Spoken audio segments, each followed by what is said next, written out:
pa katoliških, recimo, krščanskih pogledov na to. Pa naj začnem z tem, da ko so leta 1970 so delala v Nemčiji neko raziskavo, kdo so olimpijski zmagovalci, kdo so tisti, ki največ medalj poberajo. Ugotovili so, da večinoma največ je protestantov v teh individualnih športih. Torej, protestanti so bili tisti, ki pač zaradi svoje protestantske delovne ehnike, lahko bi temu tudi tako rekli, so najboljši bili tradicionalno v individualnih športih. Kdo pa v ekipnih športih? Če pogledate tradicionalne narode, recimo, ki so najboljši v nogometu, zdaj to se zaradi globalizacije zelo spreminja, ampak kje je najboljši nogomet? Južna Amerika, Italija, Španija, Bavarska, recimo Nemčija. Severnjaki protestanti so bili vedno v individualizem usmerjeni. Pač vsak sam prelezel nebesa, to je že ta njihova ideja. Cerkev, katoliška cerkev je pa cerkev, je pa skupnost, ne moreš sam, moraš skupaj. Tudi zato na zadnji papež Frančišek, kaj je njegov najljubši šport? Nogomet, nogomet, skupnost, sodelovanje, to je tisto. Tako da, tukaj so, tudi v Sloveniji v tem, recimo Marjan Božanci, že te kar nekaj pisal že pred leti, to primerjal te stvari. Tako da, ne se osredotočiti samo na ta ekipne športe, ampak tudi individualne. Res je, da ekipni športi lahko v nekih razmerah nam zelo veliko dajo in so, po mojem mnenju, bolj katoliški, res tudi, kot smo ugotovili, predvsem na tega sodelovanja. Tudi individualni športi lahko dajo veliko. Nismo vsi za vse, recimo jaz sem bil bolj individualni šport, ki sem na raznih športe treniral. Individualno, ne pa to ekipni, z žogami nikoli ni šla. Žoga ni pa moje orodje. Mislim, da se čeprav v bistvu zagovarjam te ekipne športe, kot v osnovi tiste temelj. Na drugi strani pa, če pogledate, recimo, neke take malo globi razmisliti, recimo, pri športih, nekih ekipnih športih pa pri individualnih, recimo, imamo primer alpiniste ali pa neke tekače. To imamo pa neko super literaturo, super razmisleke, recimo alpinisti sploh poznamo cel kup, recimo, za zabotnike in tako naprej, v katerih vidiš, da v bistvu ravno prek tega, te svoje aktivnosti, pride zelo visoko, tudi na duhovnem področju. Torej, tudi tega ni zanemariti. Recimo, to ni Brinjavc, zdaj ne poznam, mogoče tukaj. Je zelo lepo, tudi v teh duhovnih mislih, ki sta bili objavljeni na prvem programu RTV-ja zjutraj, je lepo govoril o tem, mislim, da on teče. Pa je enkrat nekaj rad povabil na našo gimnazijo. Se pravi, ne smemo teh spregledati in jih tudi tem ponuditi in jih počasi mogoče vključiti v nekaj kolektivne športe, kot mogoče prek nekega namiznega tenisa, ko z nekom že tekmuješ neposredno, potem je tu že odbojka, ki je nekje vmes, zato ker ni tega stika toliko z drugimi, ker da mnogi otroci, ljudje ne marajo tega stika. Odbojka je že recimo tu nekje vmes, tako omogoča neko sodelovanje z drugimi, da bi neposredno ogrožal nekoga drugega. Poznam še eno vprašanje. Pač nekaj je bilo že omenjene dobre prakse, pa kaj točno že obstaja? Se pravi, omenjali ste športkrat ligo, komu je namenjena, pa te mednarodne športne igre, kaj recimo cilj? Pa če so kakšne druge stvari take, bolj že postavljeno v Sloveniji, ki že funkcionirajo, ali tako, mogoče kakšna nasleda o tem? Zdaj, se pravi, obstaja ta športna liga, se pravi, od leta 2008, to, kar jaz vem, se pravi, od zadnjih teh iger, mednarodnih salesijanskih športnih iger,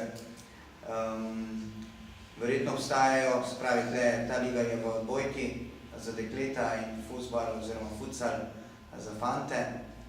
Zdaj v drugih košarka je bila nekaj, tako da in to v ligo je recimo vključeni kar nekaj župni, tudi te škofijskih.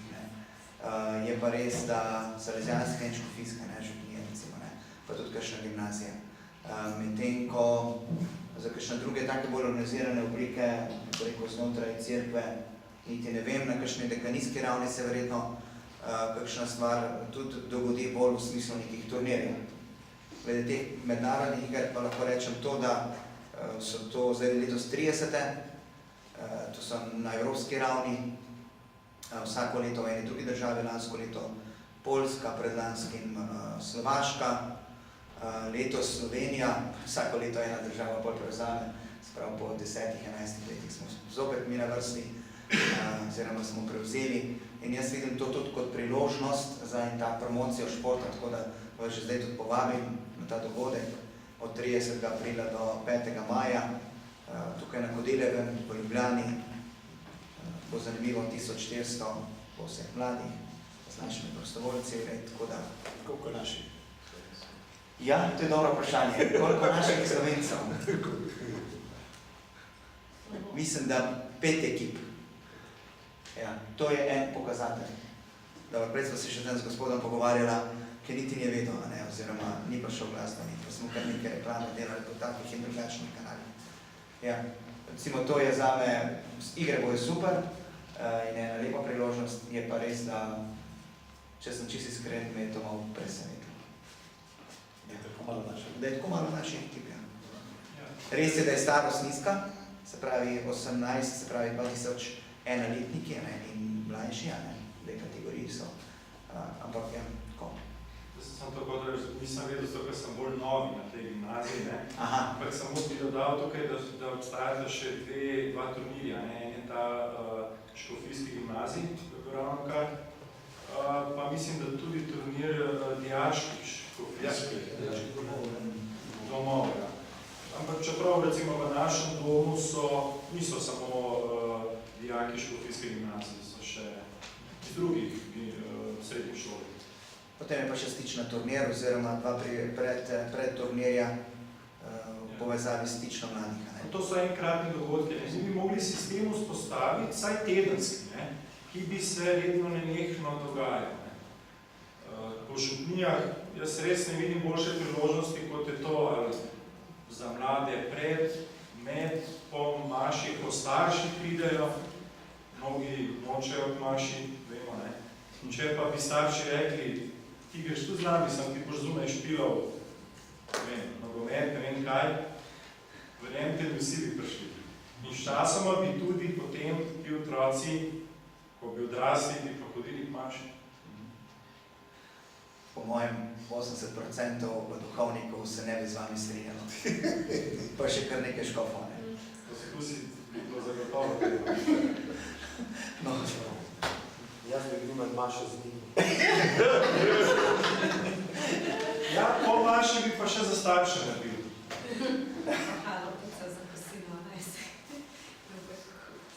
Pa izkušnja, recimo, z naše župnije, mi imamo eno uro pred mašo, ta florbol, zdaj maja meseca bo spet potekalo normalno, pričakujemo, to nismo se nič pogovarjali, pa računamo, da bo, ker je vsako leto torej bo. Je tako, da potem imamo še pevske vaje in takrat pač je kar potrebno zaključiti nekje 15 minut do 7 ure začer, 7 do 7 se zaključi in potem se gre pač motor v cerkev. Ker včasih se tudi z meni že postavlja vprašanje, zakaj zdaj hodijo? Hodijo zaradi šporbola, hodijo zaradi sveta maša, recimo, šmarnic. Tako da ni tako preprosto. Včasih se mi potem že zdaj, pač zdaj potem to bolj smiselno, da je hodijo samo zaradi florbola, ki No, se lahko bi imel, ne, pred recimo neko rep za otroke, toliko in toliko stare, ki bi bila maša, točno pred športno aktivnost toliko dolga, za malo starejša že daljša in tako bi stopnjeval, ne. No, jaz mislim, da to je vsekakor vedno ena ta dilema, ampak jaz vidim res šport kot eno vstopno točko, kot eno, kjer ti prideš do mladih oziroma mladi vstopijo, potem in vsaj v našem razmišljanju je vzgoja in bolj šele kasneje evangelizacija. No, pa zdaj, če govorimo o šmarnicah, imajo še nekateri, ki nimajo vsak dan maše. Torej imajo samo šmarnice, pa kratko molitev, pa igra, pa imajo kako drugo stvar, tako da darijo dinamiko. Mislim, ker zdaj za otroke dejansko 30 dni maša je že postane tako težka. Mislim, za otroke. 30 dni. Tako da je še pa nekaj ritem, ki je otrokom prilagojen, pa ni problem. Točno to, ne, ker če jaz vem kot laik, ne, kako malo vem o tem, da zdaj me žene in družine o tem poučujejo, ne, maša, ne, recimo nedeljska, je za otroke popolnoma ista, kot za odrasle. To je zelo težko bomo mi otroke dobili, ne, na kaj takega.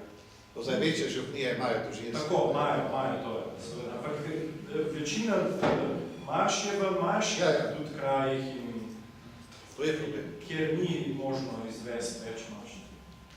No, jaz ne vem, če je potrebno, da tudi šport pa vse skupaj tudi povezujemo z mašo ali pa zakramente in tako naprej, ker se mi zdi, da smo tudi pri nas v cerkvi smo zelo fokusirani na to, ne? Če ni maše, pol že nič ni, ne? Tako da tukaj se mi zdi ena velika nevarnost, no? Sej, mi je super ta ideja povezavi tudi z mašo in tako naprej, tako za razmislek, ampak mislim, da moramo iti tudi širše od tega, no? Ker mi ne poznamo dogodka brez maše, ne? In zdaj, če je športnik, mora biti še zraven še maša.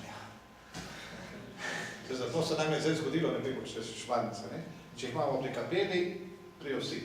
Cerkvi jih imajo malo pred tednom, ne? Zato, ker tam pri kapeli se potem dogajajo, se malo lahko lovijo, skačejo, opravijo tiste, ker preberijo, zmolijo, zapojejo, pa imajo malo prijateljskega druženja, kako igro, to otroke pritegne, dejansko jih pritegne. Še kakšno vprašanje?